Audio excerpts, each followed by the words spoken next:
یہ بہانہ بنا کر کہ اسے نیند آ رہی، ابھی اس نے کہنے کو منہ کھولا ہی تھا کہ شاید آج سے پہلے کسی نے آپ کو نہیں بتایا کہ آپ بہت دلکش لگتی ہیں جب اسٹڈی کر رہی ہوتی ہیں۔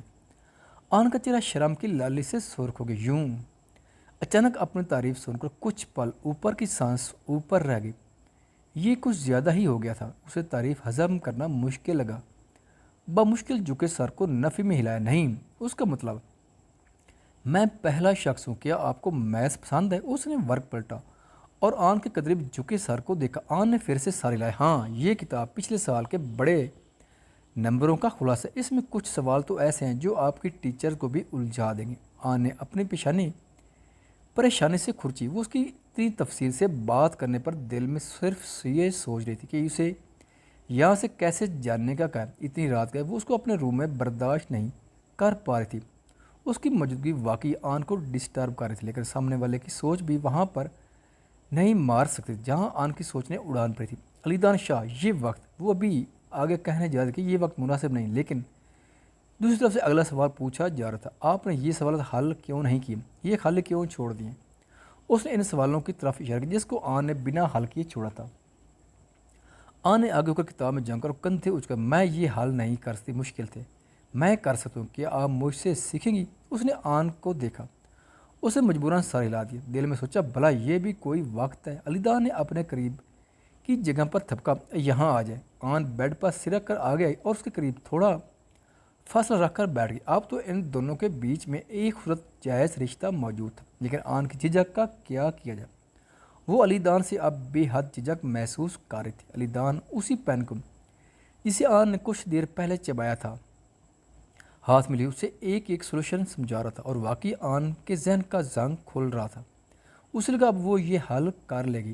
اب کر لیں گے؟ اسے دیکھا، ہاں، میں سر ہلایا اور اس سے پیر لے کر خود حل کرنے لگی۔ آن سوال پر سوال ہر کرتی رہی، دلچسپی کے ساتھ۔ I have done. جیسے ہی سر اٹھا کر اسے دیکھا، حیران رہے، وہ وہیں بیڈ پر تکیے کے سارے بیٹھے بیٹھے سو گیا تھا، آنکھیں بند، لب بھینچے ہوئے اور بازو سینے پر باندھے۔ وہ آن کو اس وقت کوئی اپولو دیوتا لگا، اسے دیکھتے دیکھتے آن کی آنکھیں بھی کب بند ہوئی اسے معلوم نہ۔ اس کا دوسری صبح بہت روشن تھی۔ الارم کی آواز پر آن کی آنکھ کھلی۔ آن نے سیل فون اٹھانا چاہا تاکہ الارم سٹاپ کر سکے، لیکن وہ حرکت بھی نہ کر سکے۔ علی دان شاہ نے اسے پیچھے سے اپنے مضبوط حصار میں جکڑا ہوا تھا۔ آن کا دماغ تو بھاگ سے اڑ گیا، ابھی وہ کچھ سمجھنے کی کوشش کر رہی تھی۔ علی دان کی نیند سے بوجھل آواز نے اس کے کانوں سے گزر کر اس کے وجود میں بھی گھنٹیاں بجیں۔ آپ نے الارم بند نہیں کیا تھا، بہت شور کرتا ہے۔ آپ کے علی دان سستی سے اٹھ بیٹھا۔ آن رہائی پاتے اچھل کر بیڈ سے اتری۔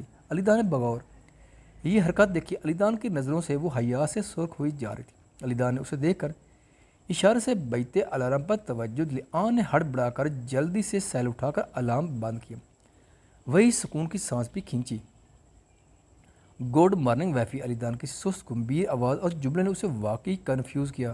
گڈ مارننگ سر، ہکلاتے گڈ مارننگ بول دیا۔ علی دان نے بازو اوپر اٹھا کر عرض توڑ کر جیسے سستی بگائی، رات میں آپ کو پڑھاتے یہیں سو گیا، آپ میں پڑھنے کا بہت شوق ہے۔ اچھا لگا، یہ کہہ کر اٹھ کھڑا ہوا۔ آپ کا شکریہ۔ پیشانی سلاتے آن نے پڑھائی کے والے سے تھینکس بولا۔ وہ دروازے کے پاس آ کر رکا، اگر میں نہ ہوتا تو آپ بستر سے نیچے گری ہوتی، اس لیے شکریہ قبول کرتا ہوں، مسکرایا اور باہر نکل گیا۔ ملازموں نے اسے آن کے روم سے اتنی صبح نکلتے مانی خیزی سے دیکھا۔ علی دان ان سب کے چہرے پر مانی خیز سی دبی دبی ہنسی باتیں چہرے کو دیکھا تو اثرات کھینچ کے ہولے سے بولا، جائیں سب اپنے اپنے کام سے لاگ جائیں۔ یہ کہہ کر اپنے روم کی طرف پڑ گیا۔ علی دان کی آنکھ آدھی رات میں کھلی تو دیکھا وہ کنارے پر ہی سو گیا۔ اس نے چاہ کہ اسے اٹھا کر سیدھا لٹا دے، تبھی وہ سرکتی ہوئی گرنے والی ہوگی کہ علی دان نے اچانک سے ہی اس کی سائڈ پر آ کر اسے گرنے سے روک لیا۔ علی دان نے چاہا کہ اسے سیدھا لٹائے اور خود اپنے روم میں چلا جائے، تبھی آن اس کی طرف اور سرکتی اس کے آغوش میں سو گئی۔ علی دان نے ایک بازو اس کے گرد کر کے محبت سے حصار کھینچا، ہولے ہولے اس کی مضبوط انگلیاں آن کے نرم بال سہلاتی رہی تھی۔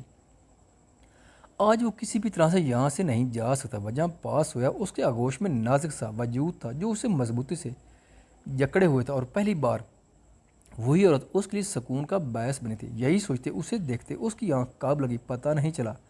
اپنے کمرے میں تیار ہوتا آئینے میں دیکھتا رہا، تصور میں رات والا واقعہ پورے جزیات کے ساتھ نظروں کے آگے آ رہا تھا۔ وہ ہلکا سا سر ہلاتا مسکرا دیا۔ تیار ہو کر ڈائننگ ہال میں آ کر اس کی نظریں آن کی متلاشی رہیں۔ عزیزہ جائیے، مس آن کو بلائی۔ اس نے کھانا چنتی ملازمہ کو کہا۔ سر میم تو سویرے ہی بنا ناشتے کے یوں نہیں چلے گئے؟ کہتے ہیں ضروری کام ہے۔ خادمہ نے آگاہ کیا۔ کون سا ضروری کام؟ وہ دنگ ہوا۔ وہ سمجھ گیا وہ اس سے چھپ رہی ہے، شرما رہی ہے۔ وہ ہولے سے سر نفے میں ہلا کر لب بیچ کر خادمہ کو دوسرا حکم دیا۔ ڈرائیور کو فون کرو کہ راستے سے میم کے لیے کھانا پیک کروا کر ساتھ دیں۔ انڈرسٹینڈ؟ یہ کہہ کر ناشتے کی طرف متوجہ ہو۔ خادمہ نے یس سر ابھی کرتی ہوں۔ جلدی سے اپنا فون اٹھا کر کال ملائی۔ ادھر آن کھوئی کھوئی سے یونی میں داخل ہو، چہرے پر حیا کے ساتھ شرمائی سی مسکان پھول کھلا رہی تھی۔ رات کا واقعہ پورے جزیرے کے ساتھ نظروں میں پھیر رہا تھا۔ علی دان کا کمرے میں آنا، چپکے سے پاس کھڑے ہونا، اس کا ڈر جانا، علی دان کا اس کی خوبصورت کی اچانک سی تعریف کرنا، محض کے سوال سمجھانا، اس کے بیڈ پر سو جانا، پھر آنکھ کھلتے ہی خود کو علی دان کے حصار میں قید پانا، یہ سب اس کے وجود کو ہلکا ہلکا کپ کپانے پر اور لڑکھڑانے پر مجبور کر رہے تھے۔ اس نے یک دم سے اپنے ہاتھوں سے گال تھپا کر سرزنش کی۔ یہ کسی بھی طرح سے ٹھیک نہیں ہے آن عصمت، جلدی سے خواب غفلت سے جاگ جاؤ، ورنہ ایسا کچھ ہوگا کہ تم وہ سب بھی کھو دو گی جو ان 20 سالوں میں کمایا، اور عزت زیادہ قیمتی کچھ بھی نہیں ہوتا۔ وہ خواب دیکھنے کا حق نہیں رکھتی۔ بھلے اب وہ علی دان کے ساتھ نکاح کے رشتے میں باندھ گئی تھی، لیکن اس کو یہ رشتہ مجبوری سے بڑھ کر نہیں لگا تھا، اور مجبوریوں کے رشتوں میں خوابوں کا گزر ناممکن ہوتا ہے نا۔ وہ سر جڑتی اندر بڑھ گئی۔ علی دان میٹنگ روم سے باہر ہے تو اس کا سیکرٹری دانیال اس کے پیچھے آفس میں داخل ہوا۔ سر آپ نے جو انفارمیشن کلیکٹ کرنے کا آرڈر دیا تھا وہ سب تفصیل کے ساتھ اس فائل میں موجود ہے۔ اس نے فائل ٹیبل پر رکھی، خود مؤدب کھڑا ہو گیا۔ علی دان نے فائل اٹھا کر اوراق پلٹے۔ پہلے سفر پر آن کی ماں کی پوری تفصیل موجود تھی، اس کی موت کا سبب بھی موجود تھا، اسے قتل کیا گیا تھا۔ دوسرے سفر پر آن کی باپ کی معلومات ہونے چاہیے، لیکن باپ کے نام کی جگہ خالی تھی۔ کیا یہ مکمل انفارمیشن ہے؟ وہ غصے سے گویا، باپ کا نام کیوں نہیں لکھا؟